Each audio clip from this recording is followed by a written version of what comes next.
சொன்னார். இதில் ஒரு விஷயம் இவர் சொன்னது வந்து வேதமும் சாஸ்திரமும் தனித்தனியாக இப்போ பாட்டசாலை ரூபத்தில் வேற வேறையா இருக்கு. வேத பாட்டசாலால அவள் வந்து மூல அத்தியனம் அப்புறம் கணாந்த அத்தியனம் அந்த மாதிரி பண்ணி அந்த மாதிரி போகிறா. சாஸ்திரம் படிக்கிறவர் வேதம் படித்து சாஸ்திரத்துக்கு வரதே ரொம்ப ரொம்ப கம்மி. இப்போ சாஸ்திரம்ங்கிறது தனியாக போயிடுது. இப்போ சாஸ்திர குருகுலத்தில் என்ன நடக்கிறது அப்படின்னு தெரிஞ்சுக்கிறதுக்காக இப்போது ஒரு சின்ன குருகுலத்தில் என்ன நடக்கிறது அப்படின்னு அவள் குழந்தைகள் வந்து பண்ணி காமிப்பா. இது வந்து இருக்கிற சாஸ்திர குருகுலத்துக்கு வராத வேருக்கு இது ஒரு புதுசாக இருக்கும். ஏன்னா இந்த மாதிரி என்ன நடக்கிறது, எப்படி நடக்கிறது, அங்கே பாட்டம் எப்படி நடக்கிறது, அனுவாதம் எப்படி நடக்கிறது அப்படிங்கிறத புரிஞ்சுக்கிறதுக்காக நான் வந்து சுதர்ஷன் ஆச்சாரியா எங்கள் குருகுலத்தோட ஆச்சாரியா அவரை வந்து இந்த இதை நடத்துறதுக்கு சொல்கிறேன். இந்த பாடசாலையில் எப்படி பாடம் நடக்கிறது அப்படிங்கிறத காட்டுறதுக்காக ஒரு முயற்சி, எப்படி பாடம் சொல்லி தருதுன்னும் அதை குழந்தைகள் எப்படி கிரகிச்சுக்கிறான்னும் அதை வந்து லோகத்துக்கு காட்டுறதுக்காக ஒரு முயற்சி. காட்டுறதுக்கான உத்தேசம் என்னன்னாக்க பாடசாலையில் படிக்கிறதுல அதில் இருக்கிற ஒரு வைபவம் அது என்னது, அதனால கிடைக்கக்கூடிய ஒரு அட்வான்டேஜ் அப்படின்னாக்க அது என்னதுன்னு காட்டுறதுக்காக பண்ண முயற்சி. அதை பற்றி முதல்ல பேசிக்கணும் அப்படின்னு நினச்சின்றது. ஆனால் 2 ஆச்சாரியர்களாலையும் அது நன்னாவே விளக்கப்பட்டது. இதனால் பாடசாலை கல்வி அப்படிங்கிறதுல என்ன எப்பேற்பட்ட ஒரு அட்வான்டேஜ் இருக்க முடியும் அப்படின்னாக்க, முக்கியமாக பாட்டிலாச்சாரியார் முதல்ல சாதிக்கும் போது சொன்னார், முதல்ல பயம்ங்கிறது இல்லாமல் இருக்கணும். குருகுலம் அப்படின்னாக்க பயம் வந்து பாடம் கேட்குறவாளுக்கும் இருக்கக்கூடாது, பாடம் சொல்கிறவாளுக்கும் இருக்கக்கூடாது. எந்த அம்சத்தில்னாக்க சாஸ்திர விஷயத்தில் பயம் இருக்கணும். ஆனால் வேற ஏதோ ஒரு விஷயம், இந்த லோக லாபத்தில் இருக்கக்கூடிய ஒரு பயம், இவ்வளோ மார்க் வாங்கணுமே, இந்த மார்க்குக்காக நாம் வந்து இவ்வளோ படிக்கணுமே, இந்த கணக்கு இருக்கக்கூடாதுங்கிறது சொன்னார். அந்த மாதிரியெல்லாம் இருக்காது. இப்போ ஒரு பாடசாலையில் படிக்கிற நம்மளுடைய வழிமுறை கல்வி அப்படிங்கிறது ஏதோ ஒரு உத்தேசியமாக வச்சிருக்கு அப்படின்னாக்க, எங்களுடைய குருகுலத்தினுடைய அந்த வித்யா அமிர்தம் அஷ்ணுதே அப்படின்னு இது உபனிஷத் வாக்கியம். இந்த உபனிஷத் வாக்கியத்தினால என்ன சொல்லப்படுறதுனாக்க, வித்யா உபனிஷத் வாக்கியத்தில் அந்தந்த பிரகரணத்தில் ஒரு அர்த்தம், ஆனால் பொதுவாக ஒரு செய்தியை சொல்றதாகவும் இருக்கும். இங்கே வித்யா அப்படின்னு சொல்றதுனால இந்த வித்யை அதுக்கு பிரயோஜனம் என்ன அப்படின்னாக்க, நம்மளை அது வந்து லிபரேட் பண்ணணும். நாம் இருக்கிற கஷ்டத்திலிருந்து விமோச்சனம் எதுலேருந்து ஏற்படுறதோ அதுக்கு வித்யன்னு. நாம் எவ்வளோ விபரீதமாக வச்சுருக்கோம்னு இப்போ தெரியறது. நம்மளுடைய படிப்பு எப்படி இருக்குனாக்க, இப்போது நம்மளுடைய குழந்தைகள் வெஸ்டர்ன் எஜுகேஷனை நான் வந்து தப்பு சொல்ல வரல, அது சொல்லி கொடுக்கப்படுற ரீதி, நாம் அதை எப்படி இம்ப்ளிமெண்ட் பண்ணியிருக்கோம் அப்படிங்கிறது நிச்சயமாக அது சோதனீயமாக தான் இருக்குது. அதை நாம் ஏதோ திருத்த வேண்டியதாக இருக்குது. இங்கே நம்ம கிட்ட திருத்தணும்னாக்க எந்த மாதிரி திருத்துறதுன்னு ஆலோசனை பண்ண வேண்டியதில்லை. ஏற்கனவே நம்மளுடைய வழிமுறை கல்வி எப்படி இருக்கோ அதுபடியே நடந்தாலே போதுங்கிற மாதிரி இருக்கு. அப்படிங்கிறதுனால அதை கொஞ்சம் எப்படி நடக்கிறதுங்கிறத காட்டலாம் அப்படிங்கிறதுல அதில் முக்கியமாக ஒரு அட்வான்டேஜ் நேச்சுரலாகவே இருக்குது இந்த கல்விக்கு.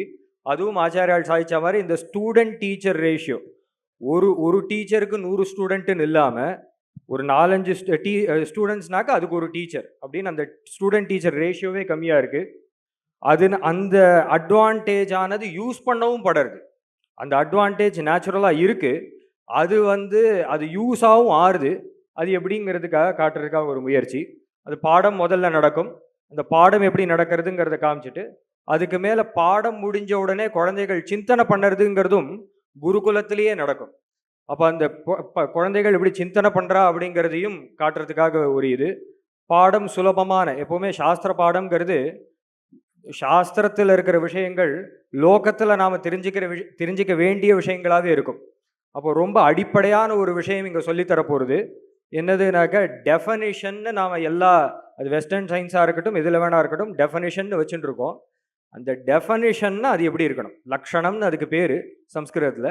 லக்ஷணம்ங்கிறது எப்படி இருக்கணும் அப்படிங்கிற பற்றி ஒரு பாடம், இது ஆரம்ப கல்வியாக இருக்கும் இங்கே. அதையே இந்த குழந்தைகளுக்கு சொல்லித்தரா மாதிரி வச்சு காட்டுறதா ஒரு முயற்சி. அது ஒரு நிமிஷம். नाम किम् इति जानीमः, लक्षणम् इति आपाततः भवन्तः जानन्ति। लक्षणं नाम किं, प्रथमं कस्यचित् वस्तुनः ज्ञानमपेक्षितं चेत् यः तादृश ज्ञानरहितः पुरुषः सः पृच्छति ज्ञानवन्तं, किमिति पृच्छति, भोः घटः नाम कः इति पृच्छति। तथा पृष्टं चेत् किञ्चित् उत्तरं भवति खलु, तदेव उत्तरं लक्षणमिति भवति। तदुत्तरं किं भवति? सः किं वदति? भोः, घटः नाम कश्चन पदार्थः, यस्य तावत् ग्रीवा अस्ति, शङ्खस्य यथा ग्रीवा तादृशग्रीवा अस्ति, यस्य उदरं तावत् किञ्चित् बृहदस्ति, तादृशवस्तु दृष्टं खलु, तादृशवस्तु एव घटः इति प्रतिपाद्यते।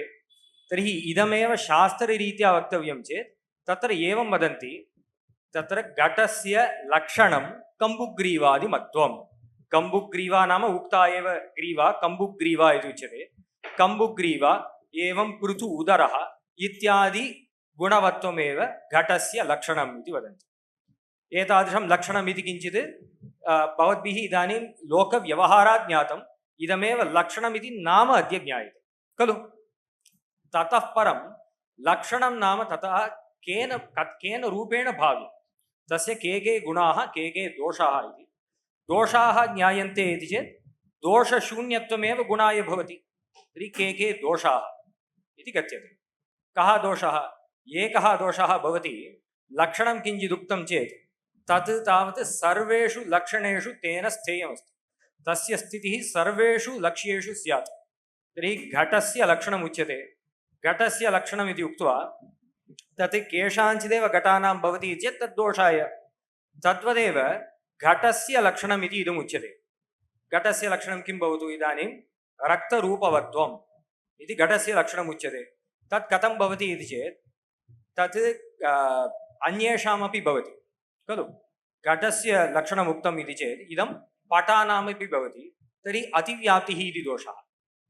अपरोपि दोषः अस्ति खलु। इदानीं कः दोषः अस्ति? इदानीं घटस्य लक्षणमुक्तं रक्तरूपवत्वम् इति, अतिव्याप्तिः इति एकः दोषः। कः? अलक्ष्येपि यस्य लक्षणमुच्यते तत् लक्ष्यमिति कथ्यते। अलक्ष्ये लक्ष्यभिन्नेपि अयम् इदं लक्षणं तु अस्ति। रक्तरूपं तु अन्येषां पटानामपि अस्ति इति कृत्वा अतिव्याप्तिः दोषः। अपरः दोषः कथितः। कः दोषः? लक्ष्ये सर्वत्र लक्षणेन भाव्यमिति। तथा अस्ति वा अस्य? सर्वत्र लक्ष्ये घटेषु सर्वत्र रक्तरूपमिति अस्ति वा? न आचार्यः। नास्ति।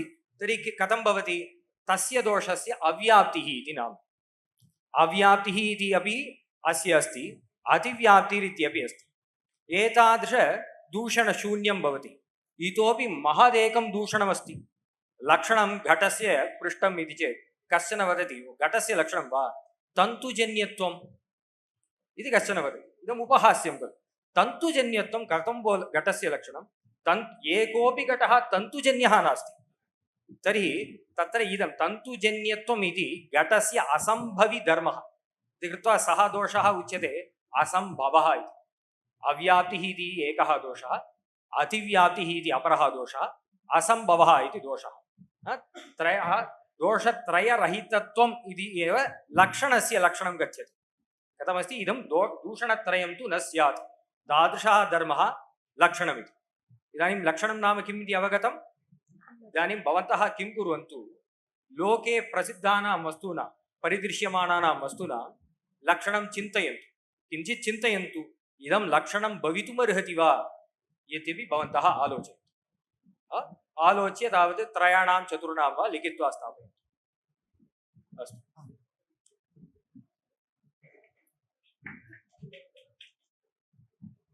இப்போ அவளுக்கு சொல்லப்பட்டிருக்கு லட்சணம்னா என்னது, அது எப்படி இருக்கணும். லட்சணம்னா டெஃபினிஷன்.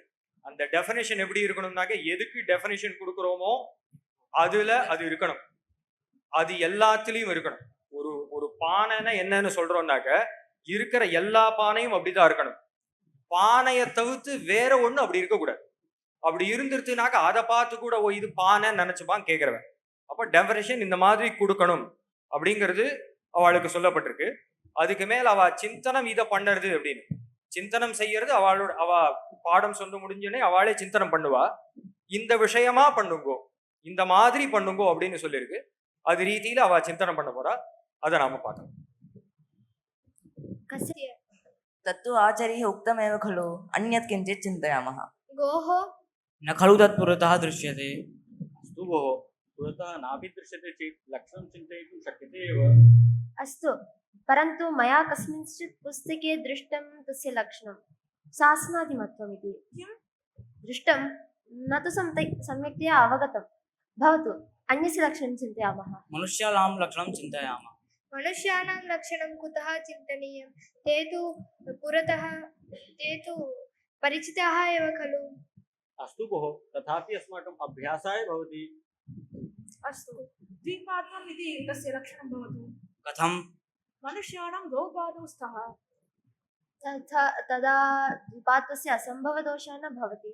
आम्, एकस्मिन् लक्ष्ये अस्ति चेत् अलम्, इदं तु सर्वेषु लक्ष्येषु वर्तते इति कृत्वा असम्भवः अवश्यं न भवति।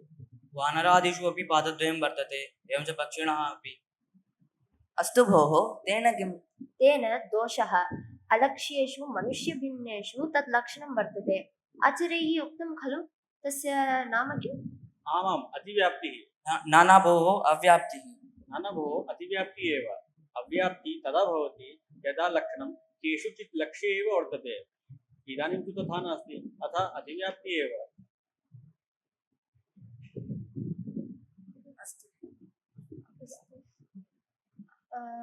तर्हि तदपि भवति, यतोहि केषाञ्चित् मनुष्याणां द्वौ पादौ न स्तः। आं भोः, केषाञ्चित् एकमपि नास्ति, सर्वत्र सर्वदा यानेनैव गच्छन्ति। भोः, यानपर्यन्तं वा अहं पद्भ्यां गच्छामि खलु, तेन तुष्यताम्। अस्तु भोः, तत्तु लक्षणस्य एव दोषौ स्तः, अन्यत् चिन्तयामः। एवं वस्त्रत्वम् इति? वस्त्रत्वं तु मार्जाराणाम् अस्ति, ते अपि वस्त्रं धरन्ति इति मया इण्टर्नेट् मध्ये दृष्टम्। तत्र स्वयत्नेन वस्त्रधृतत्वं नास्ति, अतः तत् ते स्वयमपि वस्त्रं न धरन्ति, अतः न वक्तुं शक्यते। शिशूनां नास्ति खलु, शिशवः सर्वे गत्वा स्वयं वस्त्रं धरन्ति वा? तत्र धार्मिकत्वं नास्ति, अतः मार्जाराणाम् एतत् लक्षणं नास्ति एव खलु। धार्मिकत्वम् इति कथं लक्षणं भवति? तत्र तु अवश्यम् असम्भवदोषः अस्ति। कस्मिन् युगे अस्ति भवान्? अस्तु, बुद्धिमत्वम् इति लक्षणं भवतु। अतिशयितबुद्धिः मनुष्याणाम् अवश्यम् अस्ति खलु। भोः, तत्तु रामाभिषेके अव्याप्तिदोषः भवति खलु। अस्तु भोः, अहं तु लक्ष्यो मनुष्यः, भवान् तु तदपि न। अस्तु भोः, समापयामः, शीघ्रं चिन्तयन्तु। भवतु, धनलोलुपत्वं तस्य लक्षणं भवितुमर्हति खलु। सत्यं, परं सज्जनानां नास्ति एव, अतः अव्याप्तिः। अस्तु, तथापि कुतः दोषे दृष्टिः? गुणं पश्यामः, तथापि धार्मिकत्वं सज्जनानाम् अस्ति इति न अव्याप्तिः। परन्तु इतरेषु सर्वेषु अव्याप्तिः। क्लेशो नास्ति, धार्मिकवृत्तिजातिमत्वम् इति अस्तु लक्षणं।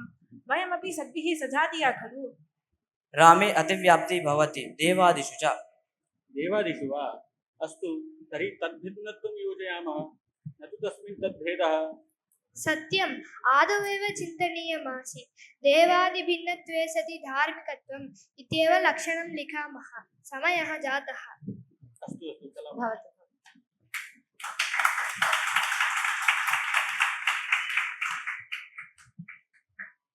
அங்கே ரொம்ப சம்ஸ்கிருதம் தெரியாதவாளுக்கு அவள் என்ன சிந்தனை பண்ணாங்கிறதையும் ஒரு வாட்டி சொல்லிடுறேன். எதுக்கு லட்சணம் யோசிக்கணுங்கிறது அவள் தான் முடிவு பண்ணிட்டான்.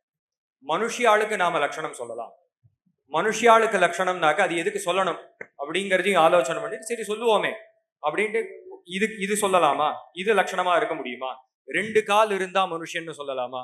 சொல்ல முடியாது. ஏன்னா அவ இப்போதான் கேட்ட சில கான்செப்ட்ஸை அதே அப்ளை பண்ணி பார்க்கறா. 2 கால் இருக்குன்னு மனுஷன்னாக்க பக்ஷி கூட தான் 2 கால் இருக்கு, அப்போ அவனும் மனுஷன் ஆயிடுவான். அதிவியாத்தின்னு தோஷம் இப்ப தெரிஞ்சுட்டா அது ஆயிடுமேன்னு யோசிக்கிறான். இதெல்லாம் அவளே அப்ளை பண்ணி பார்த்து மேல மேல யோசிச்சு அவ ஒரு லட்சணத்துக்கு வரா. இந்த லட்சணத்துக்கு அவ வரணும்னு அவகிட்ட நாம சொல்லல, இதுதான் நீ லட்சணம் சொல்லணும்னு. இது நீங்க வாசி பார்த்துக்கலாம். வெஸ்டர்ன் எஜுகேஷன்ல எப்படி இருக்குனாக்க இந்த ஆன்சர் நீங்க கொண்டு வரணும்னு சொல்லியாச்சு, அதை இப்படிதான் கொண்டு வரணும்னு சொல்லியாச்சு, ப்ராப்ளம் இதுதான் சொல்லியாச்சு. அப்போ குழந்தைகளுடைய கிரியேட்டிவிட்டிக்கு ஒரு இடம் இல்லாம இருக்கு. இங்க என்னக்கா குழந்தைகளுடைய கிரியேட்டிவிட்டிக்கு இடம் இருக்கு. அது மட்டும் இல்ல, அந்த கிரியேட்டிவிட்டி ஆச்சாரியால் சொன்ன மாதிரி அந்த கியூரியாசிட்டிக்கு நாம என்கரேஜ் பண்ணணும்.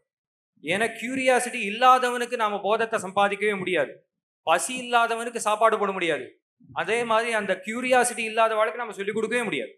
குழந்தைகள் கியூரியஸா இருக்கும்போது ஏதோ ஒரு கேள்வி கேட்கும்போது இப்படி கேட்கக்கூடாதுன்னே சொல்லாம இந்த மாதிரி கேட்கக்கூடாதுன்னு அது குழந்தைகளுக்கு தெரியணும். அந்த மாதிரி போதனம் பண்ணுறது நம்மளுடைய இதுன்னு அந்த அந்த வகையில இருக்குங்கிறத பிரதர்ஷனம் பண்ணுறதுக்காக இந்த நிகழ்ச்சி.